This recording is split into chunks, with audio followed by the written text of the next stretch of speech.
Award in Photography and exhibited her work internationally. She co-directs the Visual Storytelling course at FTTI, Pune.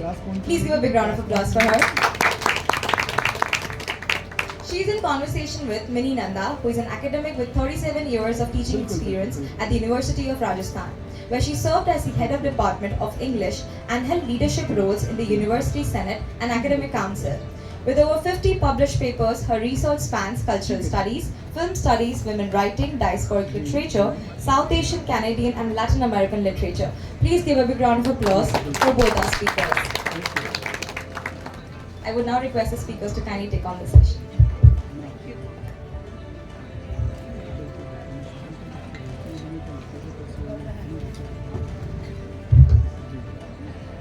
So welcome to this session.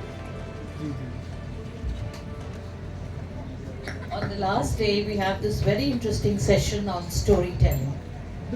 And storytelling is something that takes us back to our childhood. Nani aur Dadi ki kahaniyan. We all love a good story. And when that story is combined with pictures, the effect is everlasting. The fascinating concept of visual storytelling. I have to thank the organizers for this segment, visual storytelling, and of course Tabina for her contribution to it. It takes us, visual storytelling takes us to the prehistoric caves, petroglyphs carved or scratched on cave stories, geoglyphs on ground, which reminds one of the primary school that Mohandas Karamchand Gandhi attended at Porbandar. It was a Dhuli Pathshala where they would scrawl the alphabet on the mud. Bhimbetka rock shelters, oldest rock caves with over 500 pictures in Madhya Pradesh, a UNESCO World Heritage Site, discovered by Vishnu Sridhar Vakaunkar in 1957. Along with that, we have this rich heritage of Buddhist caves in Ajanta, 30 rock-cut Buddhist caves from 2nd to 480 BCE in Aurangabad, Maharashtra. Another UNESCO World Heritage Site. Raveena इससे मुझे याद आता है गजानन माधव मुक्ति बुहक की वो पंक्तियाँ. मुझे भ्रम होता है कि प्रत्येक पत्थर में एक चमकता हीरा है. ये हमारी धरोहर है, ये हीरे हैं हमारी. Then after these caves we come to the present times and we have documentaries, films, photographs, memes. And let us not forget the beautiful origami, the art that fascinates us as children, and mukimono, the art of vegetable and fruit carving. All tell their stories, whether it is origami or mukimono. The carving there tells you a story and it is so creative. So I welcome you, Tabina, a visual storyteller. You have just heard her introduction. Tabina, tell us about your childhood in Kashmir and the memories of storytelling.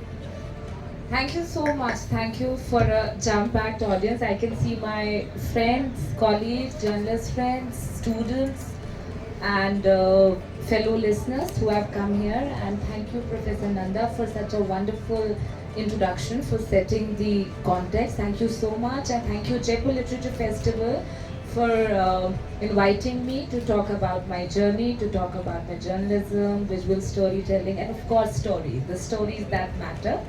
Thanks a lot. So yeah, like the session says, it's storylines, and we're talking about Rajasthan, we're talking about Kashmir. I mean, and you have started the session with my childhood, and I mean, I was born and grown up and brought up in Kashmir, very distant from here, and very contrast, it looks like, though it's not, which I really, these 15, 16 years, I realize it's not that, there's not such stark contrast, but we'll talk about that later. So, early 90s, like Kashmir was very turmoil hit. So my childhood, my school days were no less different. Um, I used to I was never sure if Monday I'm going to school, am I going to school on Tuesday also? Or when will be the next I'll be meeting my friends again? And that's not about me only, that's everybody who has grown up in Kashmir in early 90s. But yes, back then maybe it was a very difficult time, but now whatever we are in our lives, whoever is what is he in his or she or they in their lives, I mean childhood does create an impact. So for me, childhood was I was surrounded by the stories of resilience. I was surrounded by the stories of struggle, and I was surrounded by the stories of empathy also, and loss, of course. So if I talk about journalism, that's what I do. I'm a journalist, and storytelling is one of the tools I use to tell the stories better. So if I say journalism and I talk about my childhood, I think my first J school was my home. I mean, I was a very tiny kid then, and my grandfather was a doctor, and he used to practice at home, and I used to spend a lot of time after school at his clinic, and also most of the days, because there were no schools, so I used to hear all the stories of the patients before they would go for the treatment. So I mean, I used to tell him in the evening every background, where this patient was from. He was like, who told you all these things? I mean, how many children are at their home, what kind of curtains, what kind of toys, who tells you all this? So you're doing this.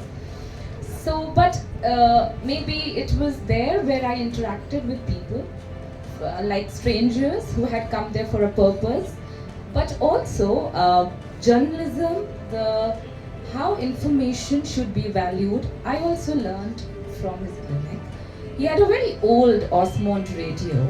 Back then in 90s, early 90s, I don't know how many of you were born then, there were no internets, there were no cable televisions also in Kashmir, and newspapers and national English dailies would reach next day, because no trains, no transport, not many flights. So I remember waiting for the Hindu or Times of India. It used to come, the Chandigarh edition used to reach there next day. But yes, and it used to be, it's not like, like now we don't read newspapers, some of us, or we go to the e-papers, but it was very valued, very precious information. Like used to wait for the national dailies. Of course, there were Urdu papers and vernacular press and English papers that we used to subscribe, the local ones. One this, second, back to his clinic, if I'm talking about, I was talking about the Osmond radio, how it shaped, how it gave me an idea why information is important. For every news, because Kashmir was always newsy. And I used to wait for the bulletins, for Dadaji will go, listen, tune in maybe, and then relay that information to us. Is school open? That was my concern then. Is school open or is school closed? Do I need to go to school or not? I need to just chill at home. But he used to take hours to even relay that one single information. He used to tune into Akashvani, to Radio Kashmir, then to Voice of America and BBC. And sometimes Radio Pakistan too, if the waves permitted, the weather permitted. And I was like, why is he taking so much time to relay this one information at the dining table? So he used to say, no, let me verify if it's correct, I cannot just share the information without verifying. So I somehow knew information, news should be treated with sanctity, and it doesn't come easy. But so I think that, and this continued for many years. He's no more now, but I still think that he was my first teacher, and there where what I'm doing, I'm actually playing, I'm actually dealing with a lot of information. That's what all of us are doing, and what I'm doing as a journalist, I think somewhere, it sowed seeds. So my childhood has been this. It has also been, he kept also my parents were like they were very they used to engage me with storytelling. They used to engage me with storybooks, and it was there when I got introduced to Rumi.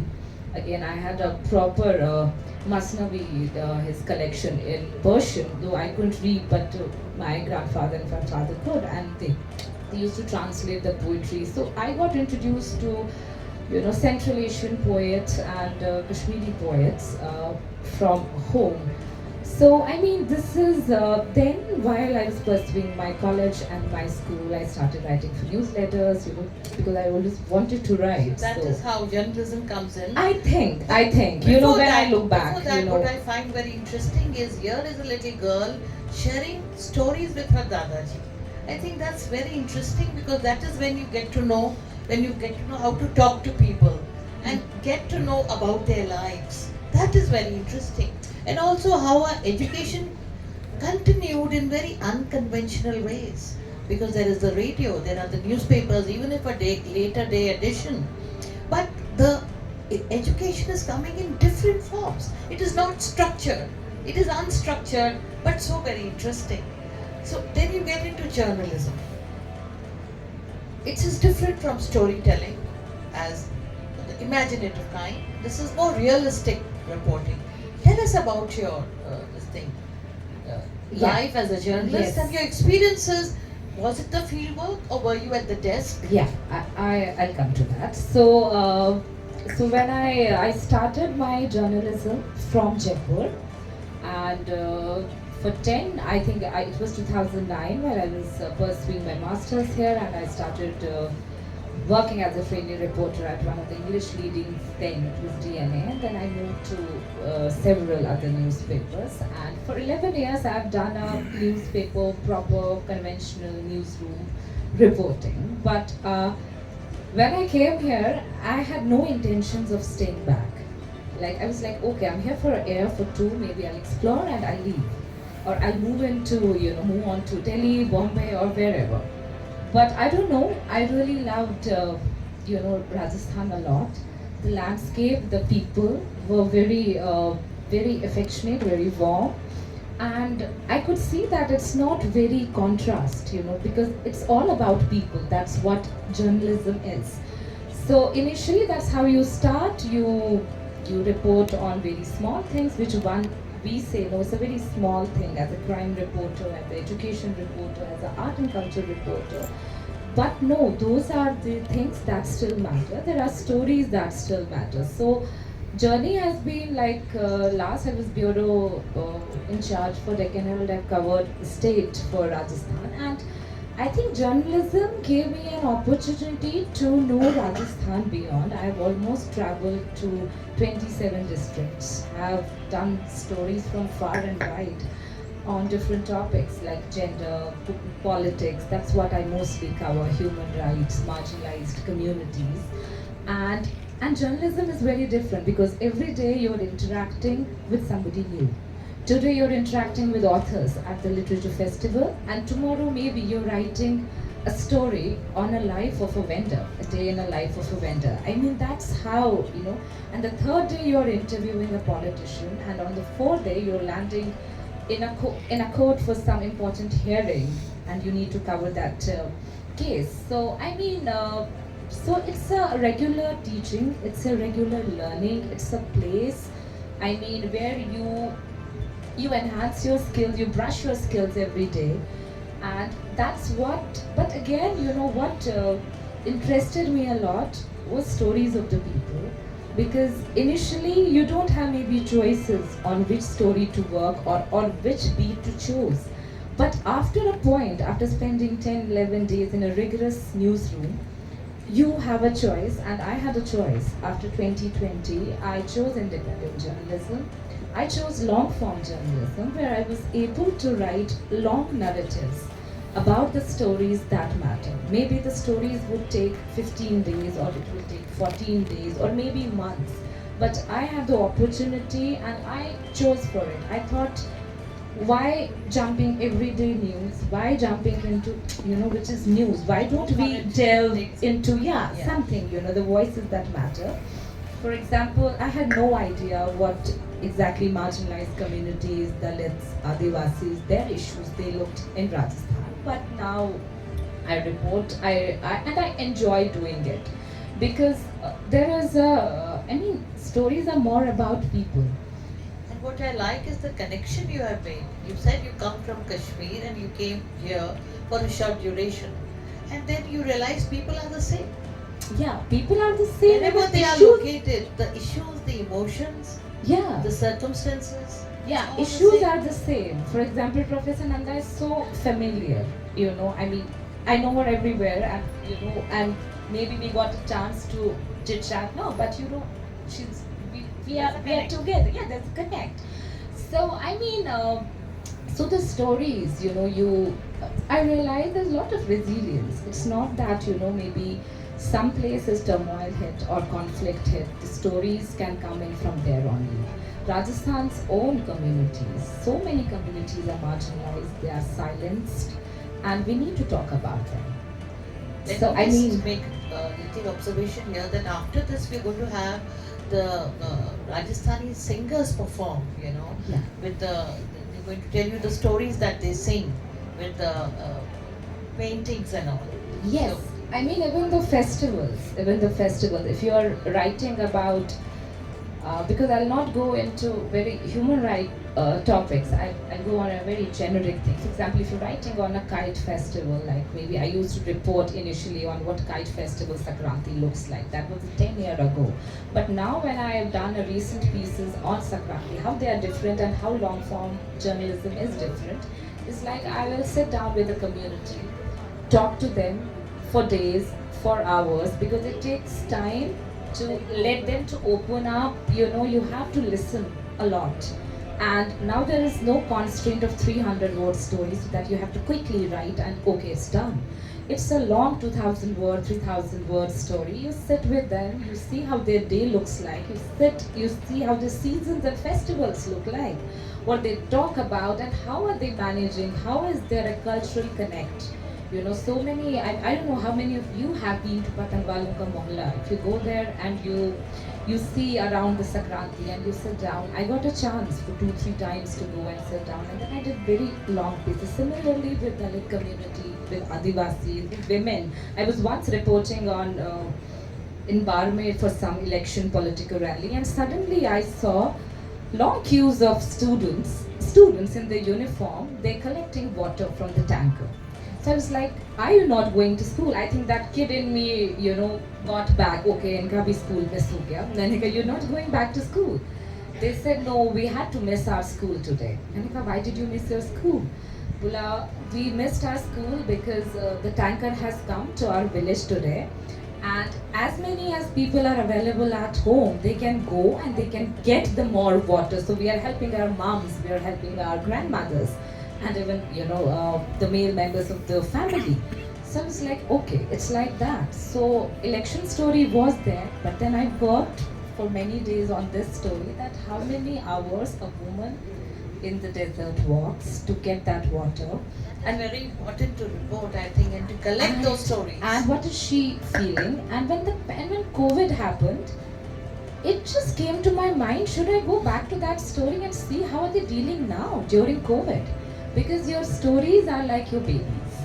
You have to keep a track of them. And sometimes they do also connect with you, but you also have to go checking on them. You have more wherewithal than Yeah, they would so have. I spoke to them like, how's it going there? They said it's very difficult. Now we cannot stand in the queue. There is no water coming. We really, I mean, this was the story. Tabina, where do the pictures come in? Tell us about the storytelling. Yeah. How does the picture come Yes, in? so I In think- your journalism, Yeah. the long journalism. Yeah.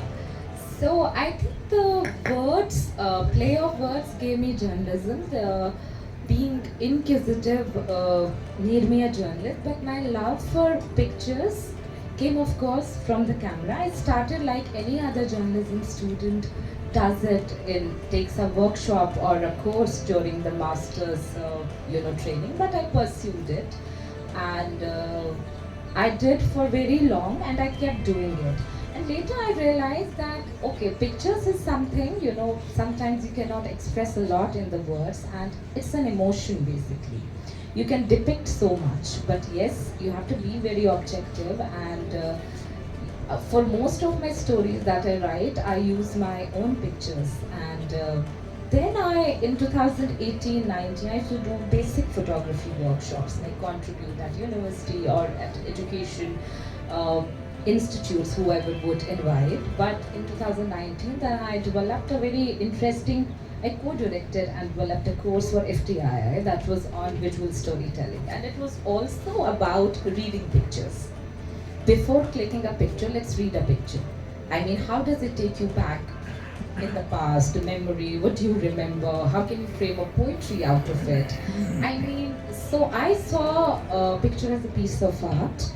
And for a journalist, again, it's a very important tool of communication. Like, we have podcasts now, we have video, and of course, images play a very, very important role. I mean, we all remember the one time, I think all of us remember, is COVID. None of us, I hope none of us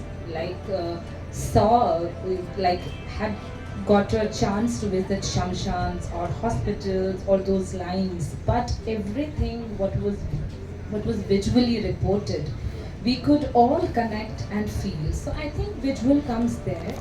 And more than the technique of photography, what my course talks about is the emotion, is the imaginary story behind it. It's more in form of a storytelling. Some of you have attended the workshop. It's not the point technique that you have made is the emotion, and what you want to convey. Yeah. I know something comes to my mind where a journalist took a photograph of a child who was dying of starvation. Yes. And then the sense of guilt comes in. That here I am using this starving child to promote my own career. This coming to my mind even as we are speaking. I don't have it here. And I think sadly, very sadly, the journalist committed suicide, I think, because he thought. So that is also a very moral dilemma. That is the moral dilemma. Maybe at that point of time he could not save one life, but And he maybe, said, I'm using it for my. but maybe that photograph made some important policy for childs, and can so only many hope oth- for the and policy so many change. other Yes. children's lives got saved. We can see it like that also, because when That's you're the because when you're on the perspective field, that comes in. you're in the field, you don't wear your religion, gender. You are a journalist there.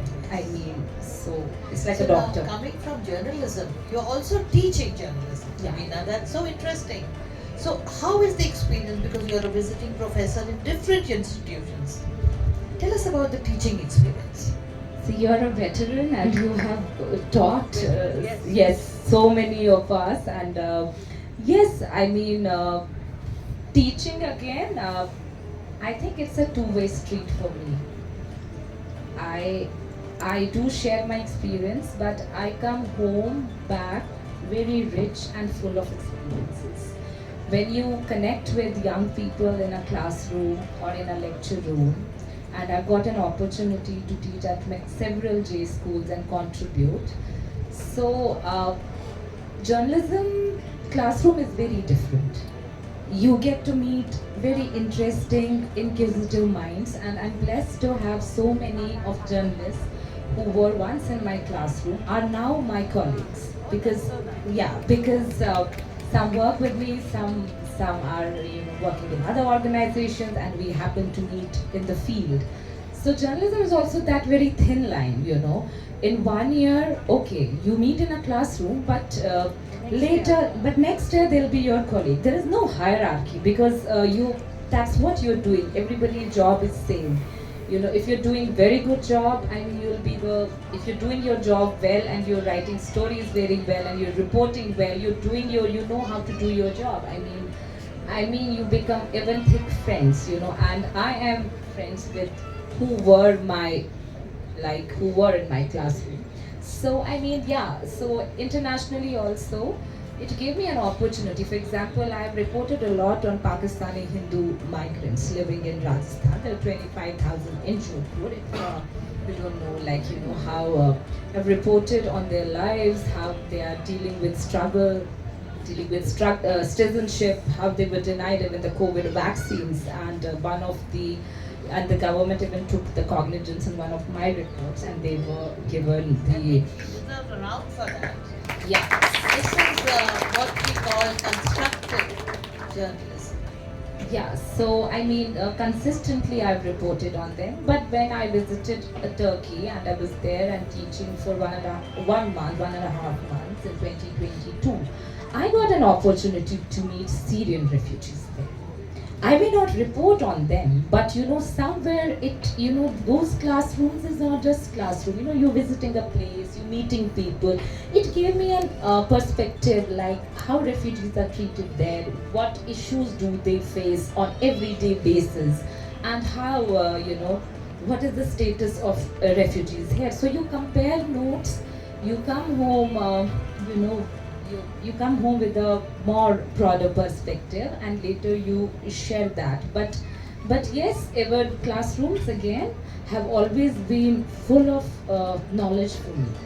You used a very important word which we all need now, empathy earlier. I think that empathy you carry with you that gives you the special connect with people, whether they are migrants from Pakistan here in India or whether they are Syrian refugees. You see, we are all in the final analysis, we are all human beings. Yeah, you're right. So I what mean, Toni Morrison has said a very important thing. She has said that we live to die. That may be the meaning of life. But we do language, we do words, which you are doing. We do language, which is the measure of life.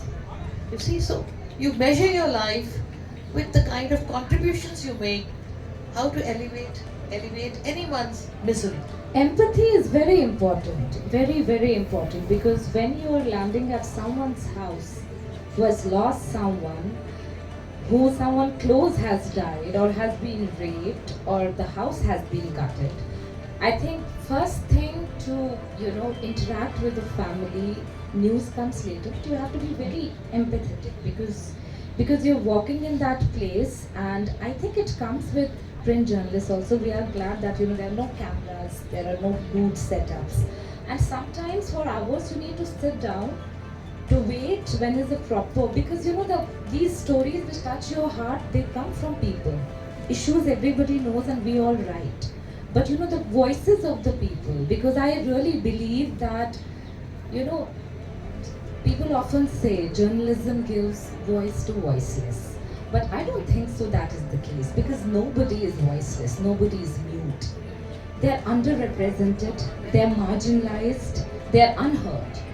With You do Yeah. give them a hearing, you Yeah. give them a voice, Yes, or I give them a platform to voice their Exactly. situations. And when you are an independent journalist, you have a lot of time. You can write a story on your own, take your own sweet long time. I think you should really work on the stories that really matter to you, because everything other gets covered. Okay, you've done that in a conventional newsroom for long, and these stories matter.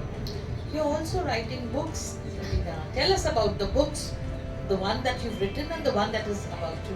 Yeah, so one book is coming this 2025. I don't know if Deep Mukherjee, my co-author, is sitting there somewhere.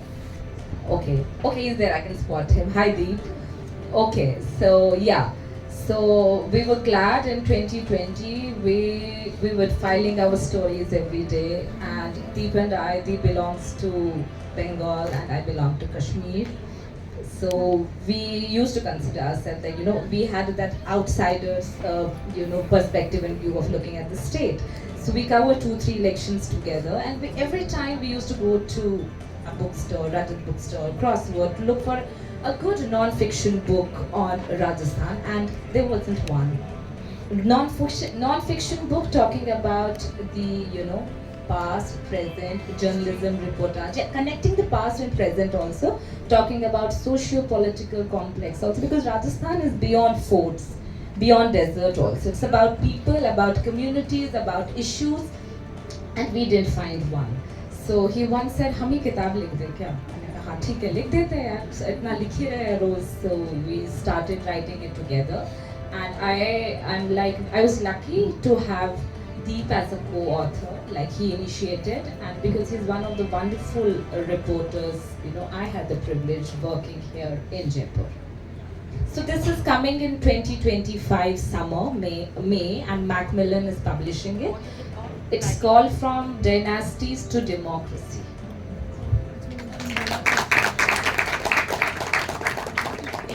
और हमारी सहेली हैं हिंदी लेखिका नासिरा शर्मा. उन्होंने कहा है सजावट किस काम की, बाजार हावी हो रहा है. तो आप अपने जर्नलिज्म में किस तरह से फोकस और सहजता ला पाती हैं, क्योंकि मीडिया इतना हावी है, चारों तरफ खबरें हैं, बाइट्स हैं, every minute, every second, even the television is giving you breaking news, you see. So इस तरह हर चीज हावी है, तो आप अपने उसमें एक सहजता, एक डिटर्मिनेट विजन कैसे रखती हैं? अगर आपको लगातार जर्नलिज्म करना है, you should be very passionate, you should be people friendly, and कभी-कभी there are constraints. I mean, if you want to be very rich, multi-millionaire, maybe journalism is not the profession to be. I can tell you this. But yes, if stories matter to you, people matter to you, and sometimes, you know, you feel like यार ये नहीं हो रहा, वो नहीं हो रहा, but then you look back and you think why you started and why you're doing it. You really want to do it, right? And also what you have achieved because of what I you don't have know done. what we have achieved, that or is also a satisfaction. you know, it's yeah, but you know what you have done, what you have achieved, seeing your byline or seeing people thank you, or seeing a policy being framed after you, formed after your story, that matters. You know, so you can't stop, but you have to diversify also, because there is a very young crowd also here. I don't know if there are some of them are journalism students. You have to, if you enjoy filming, please do it, because it's also a form of storytelling. If you enjoy writing, if you enjoy hardcore reporting, or if you enjoy even podcasts, I mean, don't refrain from expressing. Expression is something that journalism thrives on, and also be objective, be truthful, and there is a lot of noise. So just filter your, just put a filter here, because while I'm talking to you, I have to put my phone on airplane mode, because there's so many news groups which are buzzing. So which is the news you should follow, and confirm the news, then write about it. Because 5-6 years ago in a newsroom, there was not a post like fact checker.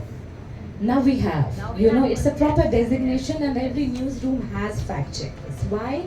Because lots of news, lots of updates keeps coming up, and you know, you have to verify. And so इतना information का इतना flow आ गया है कि कहीं ना कहीं आपको एक filter लगाना पड़ेगा, और आपको देखना पड़ेगा क्या सही है, क्या follow करना है. तो I mean, sanity रखना पड़ता है. Similarly, जैसे social media. Now we talk about social media also. Social media is a platform you cannot escape. You have to be there. So what are you doing? How are you contributing on social media again? You have to be maybe put. There's a simple policy, at least what I use. I just put facts there. Never rush in writing anything or commenting or put a reported story. And sometimes I hesitate putting my own opinion also there, because as an individual you have an own opinion, but as a journalist you're representing, you know, a community, a masses, a news which is newsworthy. So just refrain from doing it. Maybe if it's possible, be objective, because like you have been doing in your stories, be objective there also, because you know, if you have followers and if you are huge followers, they are using that platform, they're following your handle to get information. So I try to do that and not engage with trolls or not engage with any kind of, you know, keep my mental health safe. Shut them out, yeah, yes. So you know, Oscar Wilde had famously said that a map of the world that does not include utopia is not worth even glancing at, because it leaves out that one country at which humanity is always landing. तो कबीर ने भी यही कहा था, बेगमपुरा, वो बेगमपुरा के लिए कहते थे जो आइडिया आगे अम्बेडकर जी ले गए. सो आपके लेखन में यथार्थ और बेगमपुरा में आप कैसे सामंजस्य बनाते हैं?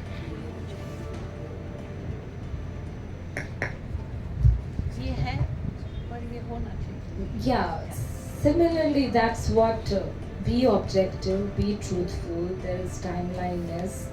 Report the facts. Use less of your commentary, and that's what I keep. But जैसे आपने कबीर और ये सब चीज़ों को जो आपने बोला, तो कोशिश करते हैं कि हम लोग जब लिख रहे हैं, जैसे किताब का भी जो हमारा प्रोसेस था, दीप और मैं जो लिख रहे थे, बहुत रिसर्च के बाद, बहुत लंबा रिसर्च, बहुत किताबें, मतलब 15 साल का काम है ये. तो हमने कोशिश करी है कि सरलता से चीज़ों को लिखे, just put it in a very simple way, and also very watertight, है ना, जो है. और इस कोशिश है कि आप कियोस में एक और चीज़ है जहाँ पे बहुत इम्पोर्टेंट स्टोरीज है जो अपन कर रहे हैं, जो सारी है, वहीं पे छोटी छोटी कहानियाँ भी इम्पोर्टेंट है. वो भी कोशिश करते हैं कि करें. फॉर एग्जाम्पल स्कूल्स में से चिल्ड्रन ड्रॉप आउट हो रहा है कोविड के बाद. बहुत छोटा होगा, इतना बड़ा नहीं होगा, पर क्यों हो रहा है ना, कैसे हो रहा है. तो I mean mid day meals बंद हो गए हैं, है ना, छोटी चीज़ें. आई मीन छोटा बड़ा कुछ नहीं होता. अगर आपको लग रहा है स्टोरी इम्पैक्ट कर रही है और बहुत ज़्यादा संख्या में, मासेस में इम्पैक्ट कर रही है, तो आप अपनी आंखें बंद कर नहीं सकते. और अभी ने आपकी तो कोशिश रहेगी कि तस्वीर बदलनी चाहिए. हाँ, मुझे यहाँ पे विराम लेना पड़ेगा क्योंकि क्वेश्चन अब I will open it to the audience. आपके observations, questions.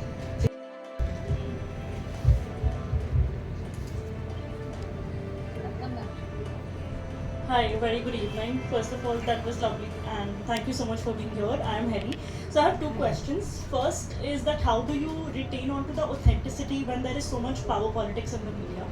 And second, now that you're developing your profile on social media, how do you manage to not be biased or maintain that objectivity? I think I have not been biased. I have answered like you be objective and you don't be biased and you do your work and you just put it there. You don't promote the fake news. You verify the handles you're retweeting or co-tweeting, that are they verified, are they authentic, just check, cross-check a news. And sometimes if I do it, which is not right, I should delete it right away. I should take responsibility as an adult. And when it comes to journalism, what you said, I think these are, basic old school J rules, 5 W's, 1 H, क्या हुआ, कैसे हुआ, किसने बोला, कैसे हुआ. Basic तो वही है. So I just simply stick to it and don't go here and then you can use your you can just diversify with language, you can put some color, you can put some pictures, but also you have to be very cautious that it should not be misleading. Hello ma'am, my name is Shubhra. Thank you so much for being here.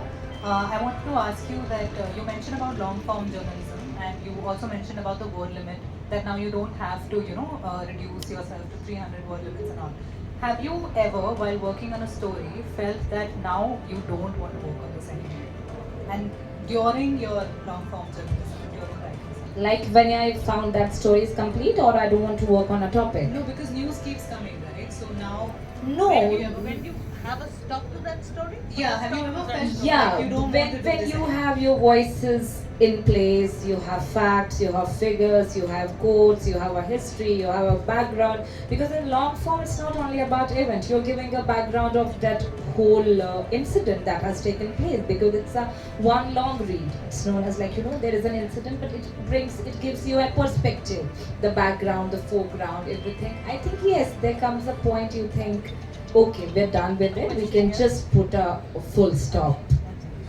Yeah, one more. And whether it allows a little bit of subjectivity as Yes. well. Travel journalism, yes, it's beautiful because nowadays there are lots of travel magazines. Even if it is not one, you don't want to contribute, you can put it on your Instagram, on your Twitter, you can write about it, you can write a blog. And travel also gives a lot of, it builds your perspective. Example, I'll just tell you what I did recently. I went to Uzbekistan. So I went there and it was a holiday. And while traveling in Uzbekistan, I found that it has roots to both Jaipur and Kashmir. Like blue pottery came from there, and Sozani work and everything. I was like, okay, between two of my homes where I keep, coming and going, there's one common, and blue pottery came from Fergana. So when you write about your journeys, if it's not a conventional media outlet, you can even put it on your social media with pictures, with specific information, places to visit, places to eat, and how it was, your personal experience is where it comes. It should have that personal experience so that, if somebody reads that, or, he or she should be. They should be interested to go to that place. Either it's word of mouth, you listen stories from your friends, and then you visit a place like I did. But if a social media post or a magazine or a blog is there, I mean, it should have all the required information, and then again, pictures play a very important role. You were saying that between Kashmir and Rajasthan, people are all the same, but I have a counter thought, and I believe that the factors that affects a human life, they have different priority in different geography, basically on geographical factors and then political environment. So with this counter thought in the mind, how you still maintain that humans are the same across the geographies? Humans are same. हम सब सांस ले रहे हैं, आप भी ले रहे हो, मैं भी ले रही हूँ, प्रोफेसर नंदा भी ले रही है ना. So same तो है. Now issues, just like you, 15 years ago, I also thought I have, landed in a very foreign land. It's very stark different. It's not same. Snow, कहाँ desert, कहाँ लोग. पर ऐसा नहीं है. Issues are same. कोई बहुत बड़ा है, वहाँ पानी बहुत ज़्यादा है, पर यहाँ पानी नहीं है. पर पानी एक issue है. ना climate change एक common issue है. Women, issue है. Marginalized communities issue है. जो अपना ये सारी जो इश्यूज हैं, जो बेसिक चीज़ें हैं, जो स्टोरीज हैं, ये सेम रहती है कहीं ना कहीं. और जब आप बहुत लंबी बातचीत करते हैं, आपको पता चल जाता है कि लोगों के इश्यूज है और इस पे अपने को लिखना चाहिए. For example when I was in Covid, I was home, बहुत ज़्यादा बर्फबारी हो गई अक्टूबर में, एंड इट वाज जस्ट कि एप्पल ट्रीज गिर गए. तो ठीक है, कल सुबह खबर आया एप्पल ट्रीज गिर गए, मैंने भी पढ़ लिया, फिर मैंने और पढ़ा. I was on a vacation, but I thought I should write about it, maybe a long piece, and I did. It was the covid impact series. I visited some apple growers, उनके घर पे जाके, and then I realized how their families are also getting suffering. अब उनके business नहीं होगा, पैसे नहीं हैं. तो similarly here, when you talk to camel herders at Pushkar, and they'll say that now we don't have any more sales. So how is it affecting? Sales come हो रहा है, but it's affecting their families. So the human issues is same. Actually, my question is simple. You're a friend, yeah. You were working with DNA for so many years, Yeah. and then you switched to this independent journalism. Don't you think that it is difference of personality, like thought process or something which, pressure is there, politics is there, or so many things are there, like we talk about Kumsnan also. So some people say that only Ayajin Baba was covered or something, or the other things are there. So do you think that it was this difference that pressurized you to go for independent journalism? Very nice question. I chose because I was, in a very long time in a conventional this thing, and I wanted to write for more publications who do very good work and a long form thing, because your daily newspapers don't allow that. But yes, then again, it's what you want to cover, what you want to write.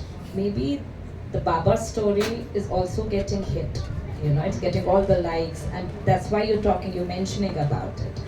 But कुंभ में और भी जो समस्याएं हैं, उन पे भी लिखा जा रहा है. ऐसा नहीं है. Yeah. Get the last word. Yeah. Please, we want to hear you. So, and we have to wind up now. I'm so I so would sorry. like to. These are the constraints. Yeah. Thank you. You've been wonderful. Okay, I would like to, because there is a I would like to conclude, because I think poetry is something that, that dilutes the bridges between everywhere, the desert and mountain. I would like to talk about Lal Ded. She was a Sufi saint, 14th century mystic Sufi saint from Kashmir, and at the same time there was Mirabai in Mirta here in Rajasthan.